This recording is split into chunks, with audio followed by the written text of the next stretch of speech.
இந்த வீடியோவில் சுகர் கம்மியாக கீ கம்மியாக ஏஎம்சி ஸ்டைலில் மைசூர் பாக் எப்படி செய்யலான்னு பார்க்கலாம் வாங்க. இப்போ இந்த குக்வேரை நல்லா ஹாட் ஆயிடுச்சு.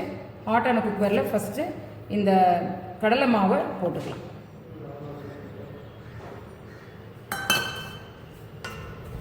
இதை நல்லா கொஞ்சம் மணம் வர வரைக்கும் ரோஸ்ட் பண்ணி எடுத்துக்கலாம்.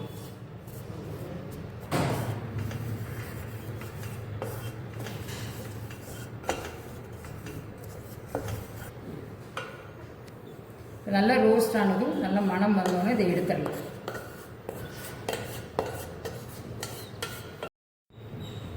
இப்போ ஃபஸ்ட்டு சுகரை மெல்ட் பண்ணிக்கலாம். சுகர் ஈக்குவல் ப்ரொப்போர்ஷன், கடலை மாவு எவ்வளோ போட்டோமோ அதே அளவு சுகர் போட்டுக்கலாம். இந்த சுகர் மூழ்கிற அளவுக்கு தண்ணி இருந்தால் போதும். இந்த அளவுக்கு இருந்தால் போதும். ஒரு 1/4 கப்பு, 1 கப் சர்க்கரைனா 1/4 கப் தண்ணி போட்டு இந்த ஃப்ளேமில் வச்சிடலாம். சர்க்கரையில் கரையணும்.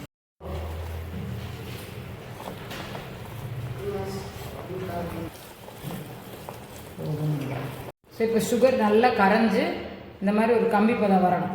இந்த மாதிரி சிங்கிள் ஸ்டேஜ் இந்த மாதிரி லேசாக அப்படி சொட்டு சொட்டாக வரும்போது உங்களுக்கு பதம் வந்துருச்சு. இப்போ அடுத்தது நம்ம நெய்யை ஆட் பண்ணிக்கலாம். நான் இதில் நெய் ஆயில் ரெண்டும் மிக்ஸ் பண்ணி வச்சுருக்கேன். உங்களுக்கு நெய் வேணும்னா ஃபுல்லாக நெய்யாகவும் போட்டுக்கலாம், இல்லை ஆயில் வேணும்னா ஆயிலும் நெய் டைரெக்டாக போட்டுக்கலாம். இப்போ இந்த சர்க்கரையும் நெய்யும் சேர்ந்து நல்லா கரைஞ்சி நல்லா நுர பொங்கி வரும்போது கடலை மாவு போட்டு மிக்ஸ் பண்ணிக்கலாம். பேசுவா இந்த மாதிரி பபிள்ஸ் வந்த உடனே நம்ம கடலை மாவு போட்டுக்கலாம். கடலை மாவு கொஞ்சம் கொஞ்சமாக ஸ்ப்ரிங்கிள் பண்ணி போட்டுக்கோங்க. போட்டு இது நல்லா கண்டினியூஸாக மிக்ஸ் பண்ணணும்.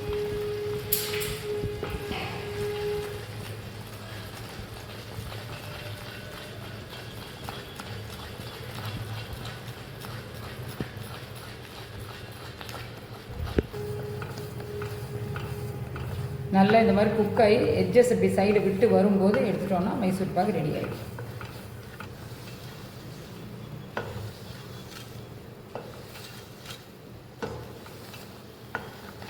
நல்லா பபிள்ஸ் வரும்போது நம்ம இதை எடுத்து ஒரு கிரீஸ் பண்ண ட்ரேயில் கொட்டிக்கலாம்.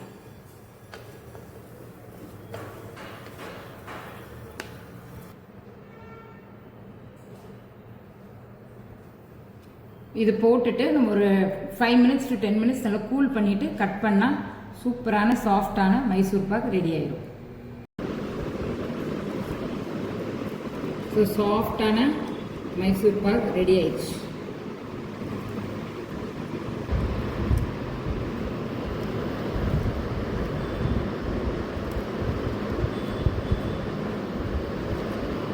ஸோ இப்போ இந்த மைசூர் பாக் எப்படி இருக்குதுன்னு நான் இப்போ உங்களுக்கு கட் பண்ணி காட்டுறேன் பாருங்கள்.